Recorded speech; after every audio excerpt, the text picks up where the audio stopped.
going to be doing a little bit of a sneak preview right here to talk about my upcoming presentation at the California Marriage and Family Therapist Conference in San Diego, California on May 6th, where I'm going to be presenting, and it is titled Mixed Orientation Sexuality, where one partner is straight and the other is gay, bi, or sexually fluid.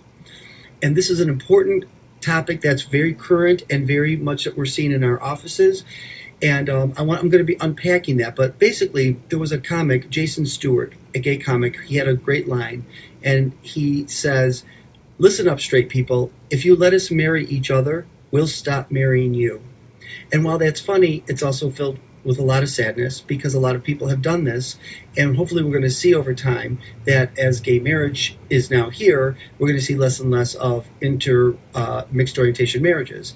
However, not necessarily so, because we're seeing a lot more people, especially the younger generation, intentionally deciding to marry. So straight people marrying gay, lesbian, bisexual, sexually fluid people, gays and lesbians marrying, people both that are bisexual, people that are both sexually fluid. This can become very confusing to therapists in the office because we often think that if you're straight, you're marrying straight, and if you're gay, you're marrying gay, and that's not necessarily true. The sadness is when it's not true and they don't know it in the beginning. And so then you're working with these couples and then one comes out as not straight. And now you have a straight spouse with a betrayal response. And it's like an infidelity. It is an infidelity. How do you deal with that in the therapy room? What do you do for her or him? And how do you then help them with this process? How do you work with the sexually fluid person, the gay, lesbian, or bisexual person? These are all really important things to think about in the therapy room. And then, do you even believe in sexual fluidity? So how many people really, I invite you to think about this. How many of you out there believe that straight men can have sex with men and not be gay? Or a straight woman can have sex with another woman and not be a lesbian? I was at a party once and we had this big debate, and I talked about straight men who had sex with men, and this one guy said, "Sorry, dude, I've got to tell you, if a guy's giving oral sex or if a guy's receiving anal sex, then that means he's gay." And I said, "Well, then what does it mean when a woman has sex with another woman? What do you call that?" He said, "I call that college."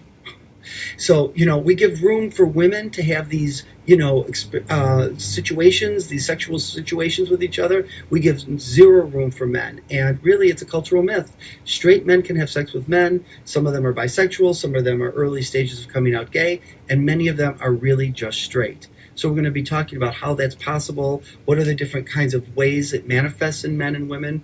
For women, when women are sexual with other women, often it's in a relational mode. It's done in a relational way.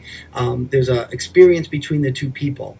When men do it, it's not necessarily relational. It's really more objectification. Sort of, they're attracted to the gay sex. They're not necessarily attracted to the man. However, there are plenty of heteroflexible men and heteroflexible women that will have sex with the opposite same gender, and they are attracted to the person. So there's a lot of different configurations, and it's very confusing and complicated, and it should be, because historically we've thought of all these things as simplistic. So if a non-straight spouse comes out, then therapist countertransference kicks in, and they ask the straight spouse they promote a divorce, they have the straight spouse move on to their lives, the non-straight spouse to move on to their lives. And that's just not fair. That's never how I've worked. In 32 years, that's never how I've worked. I look at the couple and look for what they need to figure out for their own marriage. And there's lots of different fidelity contracts. There's lots of different ways that they're making it work. I will say that when one spouse is straight and the other is bisexual, there's more hope that they're going to make it work, only because the bisexual person can commit to their straight spouse. A gay, lesbian, or sexually fluid partner can do so as well, but if you're what I call orthodox gay or orthodox lesbian, you're going to have a harder time fully 100% committing without a different fidelity agreement, meaning opening up the relationship. But really, it just depends on the couple. Every couple has their own thumbprint of how they're going to make things work.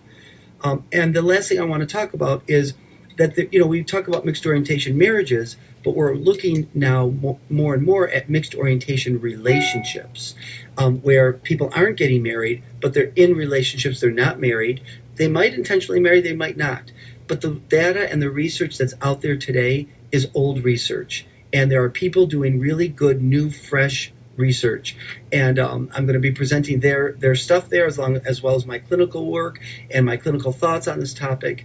And the whole idea that if you're straight in this culture, this is what I always say. If you're straight in this culture, you have won the lottery. Everything's geared toward you. Rights, privileges, everything is geared toward you. If you're not straight, you are put into a sexual disorientation and you're moved into a heterosexual trance. And in that trance and disorientation, you don't know what your real orientation is. So we're going to be addressing that as well in my presentation at the California Marriage and Family Therapist Conference. Really looking forward to it, and hope that if you're a therapist and you are around San Diego or you are going to that conference, I'll meet you. Looking forward to it, and see you later.